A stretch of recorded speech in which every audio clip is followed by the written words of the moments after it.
Welcome back, everyone. I'm Winter, and I'm here to bring you a new update from the Balance team at Blizzard Entertainment. As we saw just about a month ago, some pretty significant changes, some of which, most of which I think most people thought were a buff to Terran, some nerfs to Zerg, some changes to Protoss as it seems to be the trend, but it is May 19th of 2020, or the 20th.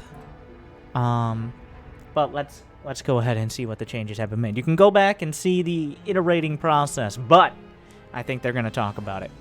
Greetings, Starcraft fans. Last month, we put together our thoughts on the current state of the game and proposed some changes we've been considering for the next Balance patch. In addition, we tried something a bit different and sponsored Wardy TV's Balance Test Mod Invitational to help gather additional feedback. I want those replays, Wardy. And observe the proposed changes in a professional setting. Today, we would like to share with you which changes will make it to live in a future patch, which was based both on your feedback and what we saw from the BTM Invitational, Bronze to Masters, right?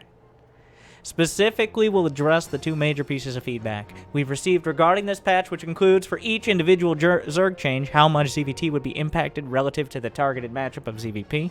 I did speak on this. The usability and effectiveness of the new battery overcharge. Oh, I've got the planning. For those, just short summary. We over at Blizzard, here was the process. Okay, Nexus overcharge, not anymore. Pylon overcharge, no. Mothership core, goodbye. Shield battery, okay. Shield battery overcharge, boom. There we go. Why do I still have those? That's proprietary information. You don't want to know the rest of the decision-making process over at Blizzard. But we'll go over a few key changes, and whether we'll be keeping them as is or making alterations. The Queen! What are they doing to poor Brenda? Previously proposed change. Cutting off her wings. Well, they already did that after the great accident with the engineering bay in the Brood War. Neither can fly anymore, but anti-air weapon range decreased from 8 to 7. After watching tournament games, we don't have strong concerns surrounding this change. We don't have a strong reason to believe it would drastically impact ZVT more than ZVP. Our initial concerns surrounding the Battlecruiser versus Queen interaction were assuaged. That's how you say that, right? As well, there were very few Battlecruiser openings from Terrans, too busy going drilling claws, or mines. They were all defended about as soundly as before. In addition, we've received feedback that the Queen range change... This is Terran collusion, okay? No, actually, let's get through this before I accuse Terrans of anything. We've received feedback that the Queen range change is more impactful versus Banshees and Liberators than versus Battlecruisers. On the Protoss side, Oracles escaped from Queens with 1 HP remaining on multiple occasions. Whoa. Creep Tumor proposed changes.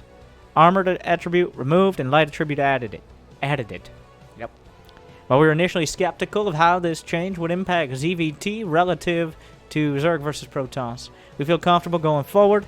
I like that change. I like things like that. It just kind of changes the interaction without being a significant one. Very few additional tumors were killed by Hellions as a result, which we believe is because Hellions fall off pretty quickly in a normal bio-based game. We saw multiple instances of attempted tumor assassinations from Protoss players that wouldn't have occurred in the past. Okay? They're saying feedback... Notice they're saying feedback from the tournament and from just general feedback. Not from the testing queue that none of you played. I tried. Baneling proposed changes. Centrifugal hooks no longer grants plus 5 HP. Centrifugal hooks... Baneling speed. Cost decreased from 150 to 100 across the board. Deleted. No. Gone. Banelings will maintain that plus 5 HP. And they will, but Baneling speed will be a little more costly. 2 Banelings costlier than it was proposed. We agree with feedback. The previously proposed Baneling changes would impact ZVT greater than ZVP. Yes. As such, we won't be moving forward with these changes. However, we still want to make some further adjustments to Banelings for ZVP. When we asked about further feedback about the difficulty of late-game PvZ, the responses generally did not involve specific unit interactions in the late game apart from feedback versus abduct. Rather, many responses focused on the generally favorable positions Zerg players could enter late game with. So really, that's a mid-game problem then. Not a late-game problem. Okay. Well, I agree. Notable examples include unfettered creep spread, high drone counts, and the ease of defending pushes.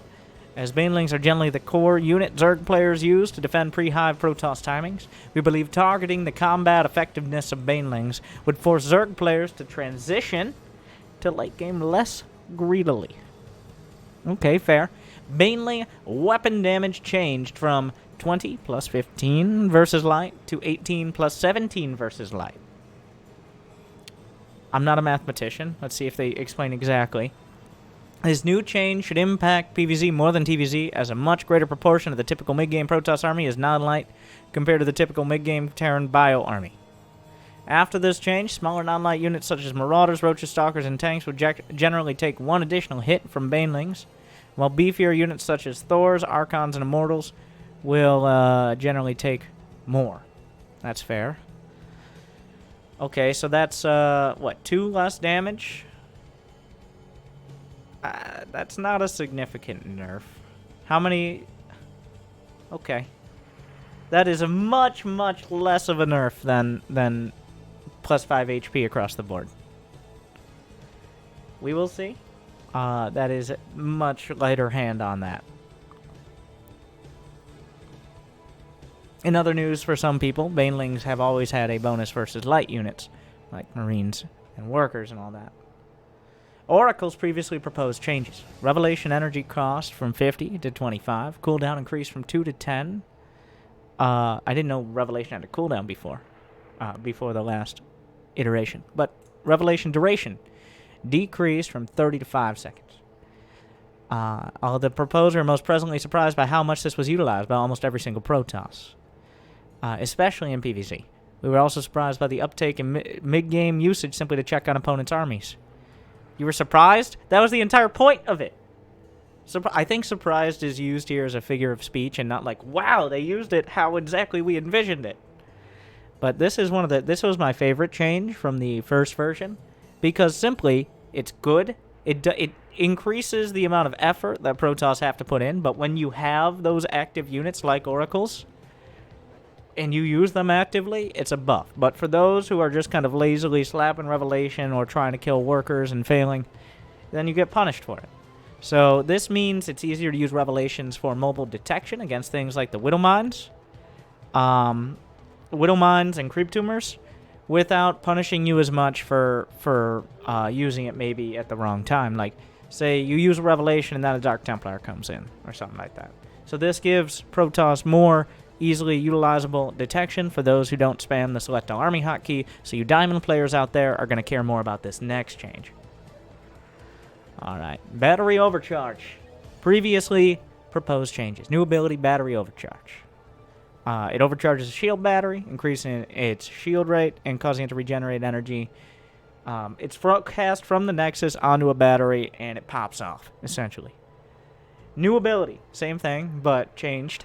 So the new battery overcharge is going to look like overcharges a shield battery near a Nexus, increasing its shield restoration rate and allowing it to restore shields without consuming energy for 14 seconds. And it only costs 50 energy, but with a 60-second global cooldown. Range unlimited. Wait, whoa. How can we add the mothership core without adding the mothership core? No, but the target battery must be within range. Range unlimited, like warp gate is unlimited. Okay, make it clear when it says that. It's unlimited in the way warp gate is, where if you have a power field, you can warp in. This would be a Nexus power field. But that is something. Our initial iteration had some usability concerns stemming from the fact that Nexi could only overcharge batteries adjacent to themselves, not other Nexi globally. And that also proposes the issue that we still have with recall. And not issue, but, like, for example, they're attacking your main. A drop's in your main, but you only have 20 energy in your main. You can't recall there. But with this change, you could overcharge a shield battery in your main to buy time to defend the drop from your third, for example. Our initial iteration of battery overcharge had some usability. The initial restriction was put in place due to a concern about the ability being too powerful in the late game when all your Nexi could be used to overcharge a single large cluster of batteries. However, We realized the awkwardness of this implementation, and ideally would not want to drastically alter how players utilize Chrono Boost. Therefore, we'll be removing this restriction, and instead address our concerns by placing a global cooldown on the ability a la Strategic Recall. Next, while we've received feedback that the ability is effective at encouraging macro play past 3 bases, as evidenced by the large number of 4+ base PvPs in the... I haven't seen the tournament. I didn't watch the tournament. 4 base PvPs? We believe it's not effective enough at defending against proxy Immortal builds because Immortals beat the face of the...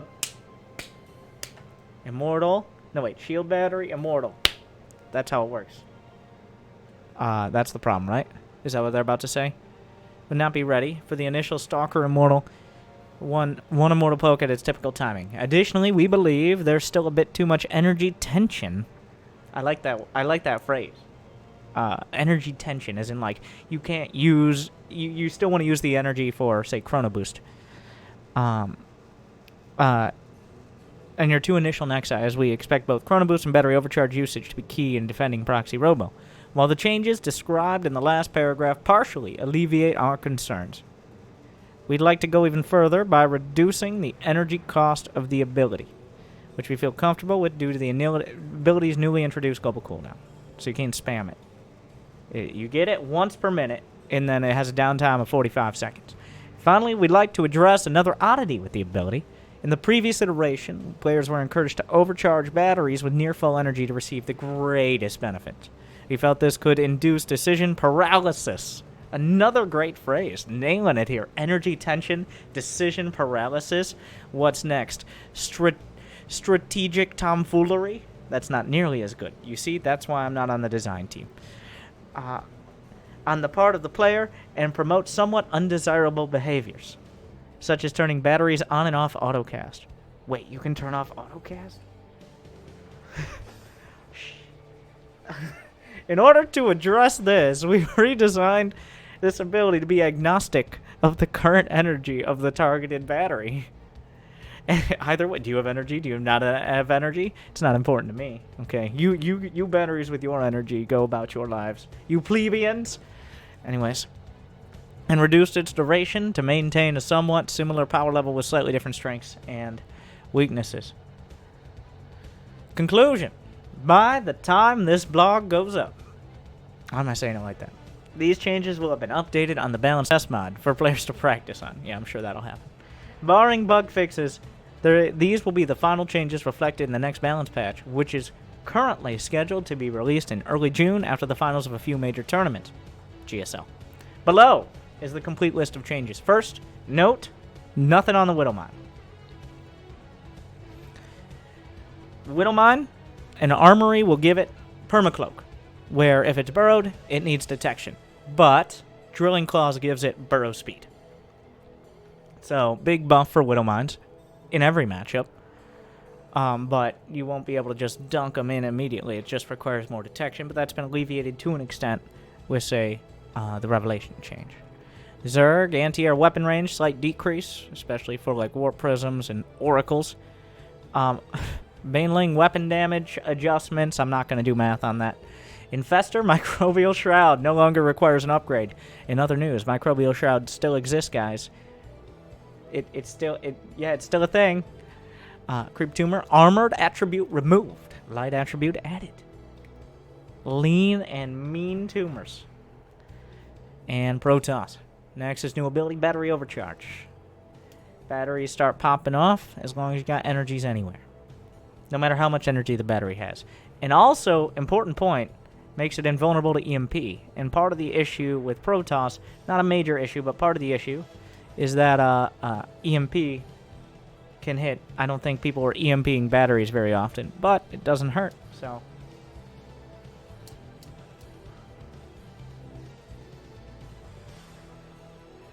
Oracle, Revelation, energy cost, High Templar. Oh yeah, the High Templar feedback range is pretty good. So, what do you think? This gets a thumbs up. Now, in terms of the changes and why the changes were made, this gets a thumbs up from me. This gets 3 Zerglings out of 4. This gets the best 2 out of 3 cannon rushes. The changes to the Widowmine, I think, are slightly alleviated by the Oracle change, and also my big issue, as we're already seeing, and we've seen over the last few weeks, even before this patch, Terran players are kind of getting a handle on dealing with Zerg. It does feel like in the last month, even since this patch, these patch notes came out, and not in the game, just in the game we had before, that Terran players have kind of turned the corner against Zerg significantly. So, and my big concern was that this would hurt Zerg so much that all the things they're doing now that they're struggling with would be even bigger of a struggle, because players are still relying on Banelings, and Widowmines are still very dangerous. And if both those things get buffed and Banelings get nerfed, it might completely... Now some of you might be like, especially you Terran players out there, I said I would come back. You Terran players out there like, yeah, but don't Zergs kind of deserve it? And I know you're thinking it. Okay? And the answer, depending on your perspective, maybe yes. But we want to show good games for the fans. I'm 1/3 Terran myself. Okay? I feel that. I'm 1/3 Zerg, 1/3 Protoss. There's no racial discrimination here. Despite wanting good games for the fans. And right now, the biggest issue with Zerg versus Protoss, as we're going over, not Protoss versus Protoss versus Protoss is fun, just not to play. It's fun to watch, not to play. At least it's over quick either way, usually. The issue with Protoss, in my opinion, is the one lack of ability to defend, like, without cutting your economy early to defend and be safe against early attacks from Zerg. You're going to struggle to defend them, unless you do like a middle-of-the-road or defensive build. And then later on, the opposite problem, where if you've played too conservative early on and you haven't done damage to the Zerg, then they kind of just have a catch-all army that you can't really make any progress against. So with the Oracle, we're going to see Stargate builds, I think, every game again. It's already still about 50%, but pretty much the last couple months have been, all right, well, did my Adepts work? Or did I lose a 20-minute macro game? Now, I think the Revelation change will be very big for players like Zest and Neeb, who will find those timings if they need to, but are always on top of those groups of units. Combined with the battery overcharge, because how many times has a third Nexus just barely gone, or how's that Immortal just... If he just had that Immortal for a few more seconds, or if that shield battery had a little bit more energy, well, with battery overcharge, it will.